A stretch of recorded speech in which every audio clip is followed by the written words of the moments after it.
చెప్పే మాకు చెప్పాల్సిన అవసరం మీకు లేదా? ఓకే, శాసనసభలో పెట్టరా? రైట్. ఇదే విషయంపై మనం ఒకసారి సురేందర్ రెడ్డి గారి దగ్గరికి వెళ్దాం. సురేందర్ రెడ్డి గారు ఇప్పుడు సాదిక్ అలీ చెప్తున్నట్టుగా, సాదిక్ అలీ గారు ఏదైతే చెప్తున్నారో ఖచ్చితంగా ఇంతకుముందు ఇప్పుడు ఎవరైతే ఆ కమిటీ ఒకటి పెట్టారో ఈ సమస్యలు గతంలో ఏదైతే ధరణిలో ఏదైతే అవకతవకలు జరిగాయో దాని మీద ఒక కమిటీ నియమించింది. ఆ కమిటీ నియమించిన తర్వాత కమిటీకి సంబంధించిన రిపోర్ట్ ఇప్పటి వరకు పెట్టలేదు. ఇంకొక విషయం దాంట్లో చాలా క్లియర్గా ఏం చెప్తున్నారంటే గతంకి సంబంధించింది దాదాపుగా 6.5 లక్షల పైగా దరఖాస్తులు పెండింగ్లో ఉన్నాయని చెప్పారు. ఇప్పుడు ఆ దరఖాస్తుల సంఖ్య 9 లక్షలకు పైగా వచ్చింది.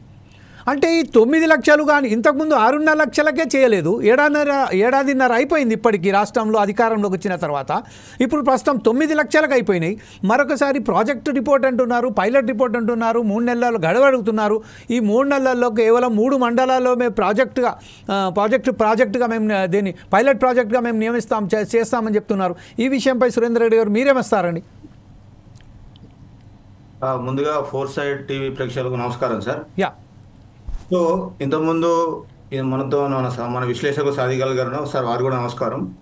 సో గతంలో మేము అనేక సార్లు 2020 నుంచి 2024 వరకు ఆల్మోస్ట్ గ్రామాలలో భూన్యా శిబిరాలు అని చెప్పి నిర్వహించినాం. గ్రామాలలో స్వయానమైన సమస్యలు రైతుల నుంచి అడ్రస్ చేసినాం. మేము అడ్రస్ చేసి వాళ్ళకు సజెషన్స్ ఇచ్చినాం. అందులో సాదిక్ అలీ గారు ఒక మారథాన్ అనేది రన్ చేసారు. ఒక వెహికల్ అనేది వాళ్ళు డిజైన్ చేసుకొని ఆల్మోస్ట్ జనగామ జిల్లా అక్కడ దక్షిణ తెలంగాణ మొత్తం వాళ్ళు ఒక అవేర్నెస్ అనేది తీసుకొచ్చారు ధరణి పోర్టల్ మీద. సో ఇక్కడ మనం చెప్పుకోవాలి ఏంటంటే అసలు ఈ భూభారతి చట్టం అనేది ఎందుకు వచ్చింది?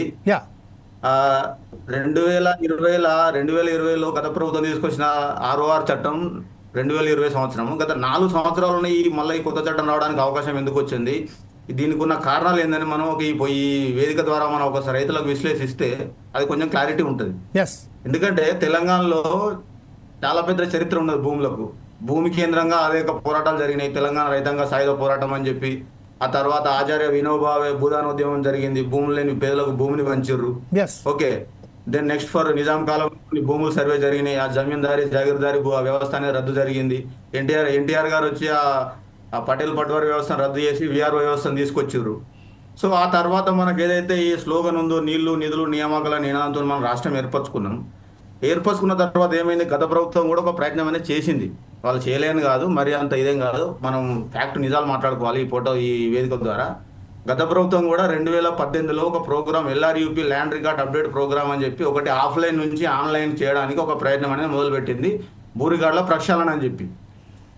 సో అక్కడ నుంచి 2018లో గత ప్రభుత్వం ఏదైతే ఆ LRUP ప్రోగ్రామ్ నుంచి మొదలుపెట్టిందో భూ సంస్కరణలు అనేది, ఆ మొదలు పెట్టుకుంటేనే ఇంకొక సైడు VROలు ఏదైతే రెవెన్యూ గ్రామాలలో ఉన్నారో VROలు వాళ్ళ అవినీతి పరులు అని చెప్పి వాళ్ళకి ఒక స్టాంప్ వేసి వాళ్ళను ఆ వ్యవస్థ అనేది రద్దు చేసింది.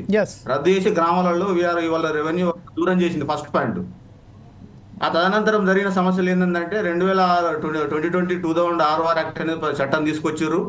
ఆ చట్టం తీసుకొచ్చి ఏదైతే ఈ ధరణి పోర్టల్ కాంట్రాక్ట్ ఈ NIC national informative centre NIC లాంటి కేంద్ర ప్రభుత్వ సంస్థలకు కానీ, హైదరాబాద్లో ఉన్న మంచి IT కంపెనీలకు కానీ వీళ్ళకి ఇవ్వకుండా ఎక్కడో ప్రైవేట్ కంపెనీ చేతిలో పెట్టారు. అది కూడా మన ఫెయిల్యూర్ సంస్థ. ఇంతకుముందు మనకు సత్యం కంప్యూటర్స్ అని ఉండే వాళ్ళ వారసులకు కానీ ఇచ్చారని చెప్పి మనం చూసినాం, LRUP ILFS కంపెనీ అని చెప్పి. సో అలాంటి ప్రైవేట్ కంపెనీ చేతిలో పెట్టి మన విదేశీ కంపెనీల చేతిలో పెట్టిర్రు. ఆ తర్వాత చట్టం అనేది పోర్టల్ లాంచ్ చేసారు. పోర్టల్ ఒక 33 పోర్టల్ తీసుకొచ్చారు. 33 మాడ్యూల్స్ ఇచ్చి రైతులను ఒక కన్ఫ్యూజన్ క్రియేట్ చేసారు. ఈ విధంగా ధరణి పోర్టల్ మీద సమస్యలు అనేవి చాలా పెద్ద ఎత్తున మనం చూసినాం గత 4 ఏళ్లలో 1 by 1. ఆ తదనంతరం ఏం జరిగిందంటే ఇప్పుడు మనిషికి ఏ రకంగా రోగాలు ఉన్నాయో ఇక్కడ ప్రజలకు ఇంతవరకు రైతులు కూడా సామాన్య ప్రజలకు తెలియదు. గ్రామాలలో మనిషికి ఏ విధంగా రోగాలు ఉన్నాయో అదేవిధంగా భూమిలో కూడా ఒక 70 రకాల రోగాలు ఉంటాయి. సాధికాల సార్ కూడా తెలుస్తుంది, వాళ్ళు కూడా ఒక అడ్వకేట్ వాళ్ళు. సో ఈ విషయాలు మేము గత 4 ఏళ్ళుగా ఈ భూ చట్టాల న్యాయ నిపుణులు భూమి సునీల్ గారు, అలాగే మన లచ్చిరెడ్డి సారు, ప్రస్తుతం ఈ revenue deputy collector association president వారి ఆధ్వర్యంలో మేము గ్రామాన వెళ్ళి ప్రతి గ్రామంలో భూన్యా శిబిరం నిర్వహించి ఇవన్నీ మేము అడ్రస్ అనేది మేము చేసినాం. సో ఈ అడ్రస్ చేసినప్పుడు ఇందులో వచ్చిన మా దృష్టికి వచ్చిన సమస్యలు ఏంటంటే చాలా ముఖ్యమైనవి. గత ప్రభుత్వం ఏదైతే ధరణి పోర్టల్ ROR యాక్ట్ 2020 తీసుకొచ్చిందో దాంట్లో వాళ్ళు ఏం చేశారంటే మెయిన్ పెద్ద మిస్టేక్ ఏం చేశారంటే వాళ్ళు ఒక చట్టం మాత్రమే చేసిర్రు, కానీ దానికి సంబంధించిన ఆ చట్టాన్ని అమలు పరచడానికి రూల్స్ అనేది ఫ్రేమ్ చేయలేదు.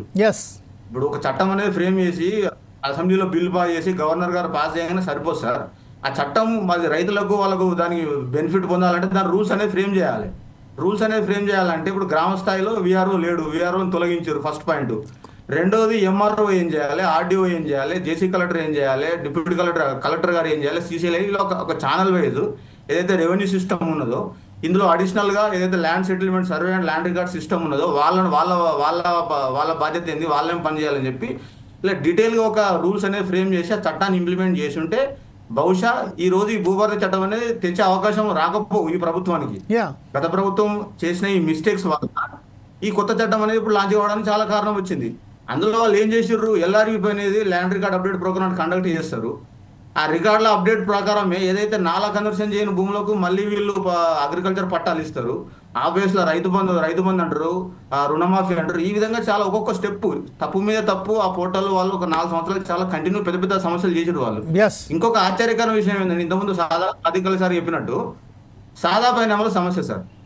మెయిన్గా సాదా పరిణామాల సమస్య అంటే గతంలో గ్రామాలలో సార్ సాదా పరిణామాల గతంలో సాధికారులు సార్ చెప్పినట్టు సాదా పరిణామాల సమస్య ఏంటి, అగ్గిపెట్టెల మీద సిగరెట్ డబ్బుల మీద తెల్లకాయతల మీద రాసుకున్న పట్టాలవి. ఇప్పటికి కూడా రైతులకు వాళ్ళకు పట్టాలు అందలేదు.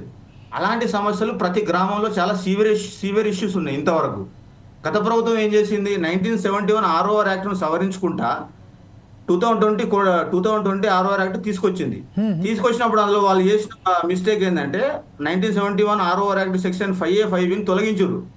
ఆ సెక్షన్ 5A కింద మనం ఈ అన్రిజిస్టర్డ్ డాక్యుమెంట్స్ మనం రెగ్యులర్ చేయొచ్చు. దాంట్లో మనకి ఏమైనా అబ్జెక్షన్స్ ఉంటే 5B కింద మనకు ఆర్డీఓ గారికి మనం అప్పీల్ చేసుకోవచ్చు. ఇది ఒక వ్యవస్థ ఉండేది క్రితం, ఏది మన గత ప్రభుత్వం తీసుకొచ్చిన చట్టం ముందు. కానీ గత ప్రభుత్వం తీసుకున్న చట్టంలో ఈ అవకాశం అనేది లేకుండా దాన్ని ఆ సెక్షన్లను తొలగించి ఇంకో సైడు అప్లికేషన్ స్వీకరించారు. కానీ వాళ్ళు చెప్తున్నారు కదా, ఇప్పుడు మన మిత్రులు గత ప్రభుత్వంలో ధరణిలో ఏదైతే కళ్ళగొట్టిన భూములపై రిసర్వే జరిపిస్తాము, దానికి సంబంధించిన ఆడిట్ కూడా చేసిన తర్వాతనే దాని మీద చట్టరీత్యా మేము ఏదైతే ఉన్నదో మనం ఖచ్చితంగా దాన్ని సవరించడానికి ప్రయత్నం చేస్తాము అని చెప్తున్నారు కదా సుదర్శన్. నేనేమంటున్నా అంటే సాదా బైనమా మనం ఒక ఎగ్జాంపుల్ తీసుకుంటే పాత చట్టానికి కొత్త చట్టానికి, పాత చట్టంలో వాళ్ళ ఒకవైపు సెక్షన్లు తొలగించి ఇంకోవైపు అప్లికేషన్ స్వీకరిస్తే ఆల్మోస్ట్ ఒక 9 లక్షల అప్లికేషన్ల డంప్ అయినాయి. అవి 9 లక్షల మంది రైతులు ఇంతవరకు వాళ్ళ పట్టాలు అందలేదు. ఆ సవరించడానికి గత చట్టంలో ఆస్కారం లేదు. 4 సంవత్సరాలు ఎలాంటి ప్రయత్నం చేయలేదు. చట్టంలో ఎలాంటి అవకాశం లేకుండా అప్లికేషన్లు ఎలా స్వీకరిస్తారు సార్ వాళ్ళు? అవకాశం ఉంటేనే కదా ఫీల్డ్ ఎంక్వైరీ చేసి ఎంఆర్ఓనో ఆర్డీఓనో వాళ్ళ సమస్యలు ఏంటో, ఏమైనా సమస్యలు ఉంటే పై వారికి అప్పీల్ చేసుకోవాలో, ఆ విధంగా ఏదైనా అలాంటి ఏమైనా ప్రొసీజర్ ఉంటే దాన్ని ఏమైనా చేయగలుగుతారు వాళ్ళు. అలాంటి అవకాశమే లేకుండా మొత్తం డోర్స్ అన్ని క్లోజ్ చేసి ప్రచారం మాత్రం చాలా గొప్ప చేసారు వారు. కానీ ఆ సాదా బైనామా సమస్య ఇప్పుడు కూడా అలానే ఉన్నది. నాట్ ఓన్లీ సాదా బైనామా సార్, దీంతో ముందు సాధికార్ సార్ చెప్పినట్టు డిజిటల్ ల్యాండ్ సర్వే ఉన్నది, సమగ్ర భూ సర్వే. అది ఎప్పుడో నిజాం కాలంలో చేసిన భూముల సమస్య. డిజిటల్ ల్యాండ్ సర్వే అప్పుడు చేసిన భూములు ఇంతవరకు మన తెలంగాణలో మన విలేజ్ మ్యాప్లు ఉంటాయి. ఇక్కడ మన సర్వే అండ్ ల్యాండ్ సెటిల్మెంట్ మన సర్వే భవన్లో మ్యాప్స్ ఉంటాయి ప్రతి గ్రామానికి. అవి మనకి ఇప్పటి వరకు ఆధారం తప్ప గత ప్రభుత్వం కూడా 2020లో చట్టం చేసి 2021లో మేము డిజిటల్ ల్యాండ్ సర్వే చేస్తాం, సమగ్ర భూ సర్వే చేస్తామని చెప్పి స్వయాన ప్రకటన చేసిర్రు. కానీ ఆ ప్రాజెక్ట్ని వాళ్ళు పట్టాలు ఎక్కియలే. ఎక్కడ పేరుకు మాత్రమే ప్రచారం చేశారు కానీ ఆ డిజిటల్ ల్యాండ్ సర్వే వాళ్ళు పట్టాలు ఎక్కియలే. గెట్టు పంచాయతీ తెలంగాణ చేస్తా అని చెప్పారు, డిజిటల్ ల్యాండ్ సర్వే చేస్తా అని చెప్పారు. ఇలా చాలా వాళ్ళు చెప్పడం వరకు అరచేతిలో వైకుంఠం చూపినట్టు వాళ్ళు చెప్పడం వరకు చాలా గొప్పలు చెప్పారు. కానీ ఆచరణ మాత్రం చాలా తక్కువ చేశారు.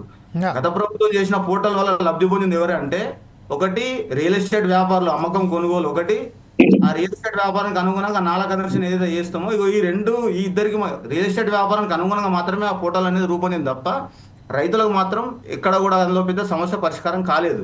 సో అనంతరం ఏం జరిగింది మనం గమనిస్తే తర్వాత పరిణామాలు ఏం జరిగినాయి. అసెంబ్లీలో వీళ్ళు మనం రైతుల సమస్యలు కూడా చూసినాం. గత ప్రభుత్వం కూడా వీళ్ళు ఇప్పుడున్న ప్రభుత్వం కూడా అసెంబ్లీ ఎన్నికల్లో వాళ్ళు చెప్పారు మేము అధికారంలో రాగానే ధరణి పోర్టల్ బంగాళాఖాతం కలుపుతామని చెప్పారు. వాళ్ళు చెప్పిన విధంగానే అధికారంలో రాగానే ఒక కమిటీ అనేది ఏర్పాటు చేశారు. ఏదైతే ఇప్పుడు కోదండరెడ్డి గారి నేతృత్వంలో ఇదే భూమి సునీల్ గారు ల్యాండ్ ఎక్స్పర్ట్ వీరు ఉన్నారు, ఆ లచ్చిరెడ్డి ఇప్పుడు మన డిప్యూటీ కలెక్టర్ అసోసియేషన్ అధ్యక్షులు వాళ్ళు కూడా ఉన్నారు, సీసీఎల్ఏ డైరెక్టర్, వీళ్ళందరూ ఆ కమిటీలో మెంబర్స్ ఉన్నారు. ఇంతకుముందు మనం చెప్పినట్టు ఆ మందం మకరందన్ సార్, అలాగే మన రేమండ్ పీటర్ సార్, వీళ్ళందరూ ఒక నిపుణుల కమిటీ ఏర్పాటు చేసారు. ఏర్పాటు చేసిన తర్వాత వాళ్ళు ఇచ్చిన నివేదిక ఇప్పటి వరకు అయితే బయటికి రాలే కానీ వాళ్ళు కొన్ని సజెషన్లు అనేది సూచించారు. కానీ సురేందర్ రెడ్డి గారు ఒక్క నిమిషం ఏంటంటే దీంట్లో ఒక విషయం ఏంటంటే ఎవరికైతే మాక్సిమం ఎలిగేషన్స్ ఉన్నాయో నవీన్ మిట్టల్నే తొలగించలేదు కదా. గతంలో అనేక మార్లు అతని మీద అభియోగాలు ఉన్నాయి, మనం ఒప్పుకోవాలి. అది అభియోగాలు ఎన్నో ఉన్నాయి అతని మీద. ఒక్కసారిగా ప్రచారంలో కూడా వచ్చింది వాళ్ళ మీద. ఇంతకుముందు మన ఎవరైతే సురేష్ కుమార్ అని ఏం పేరండి, సోమేష్ కుమారు మరి ప్లస్ నవీన్ మిట్టలు వీళ్ళందరూ, అమయ్ కుమారు, వీళ్ళ మీద ఆరోపణలు వచ్చాయి. ఎంత బహిర్గతమైన ఆరోపణ వచ్చినా కూడా వారి మీద చర్యలు చేపించుకుంటే ఆయననే ఇప్పుడు CCLA కమిషనరేట్గా ఉంచడం ఎంతవరకు సమంజసం అండి? ఇక్కడ ఒక ఇంట్రెస్టింగ్ పాయింట్ ఏంటంటే సార్, గత ప్రభుత్వం ఏదైతే ఎడిట్ ఆప్షన్, ఈ రికార్డుల ఎడిట్ ఆప్షన్ ఏదైతే ఇచ్చిందో ఓన్లీ డిస్ట్రిక్ట్ లెవెల్లో కలెక్టర్లకు ఇచ్చింది, స్టేట్ లెవెల్లో CCLAకు మాత్రమే ఇచ్చింది.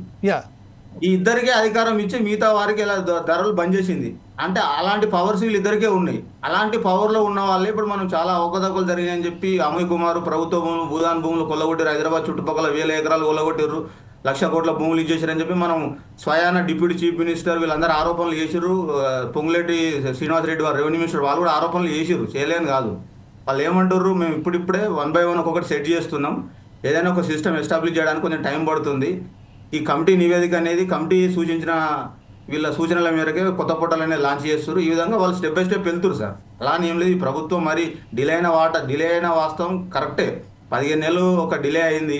ఈ 15 నెలల్లో వాళ్ళు పోర్టల్కు సంబంధించిన ఇప్పుడు కొత్త పోర్టల్ వీళ్ళు ఈ ప్రభుత్వం అధికారం రాగానే ఫస్ట్ స్టెప్ ఏం చేశారు సార్, గత ప్రభుత్వం చేసిన తప్పును వీళ్ళు సవరించారు.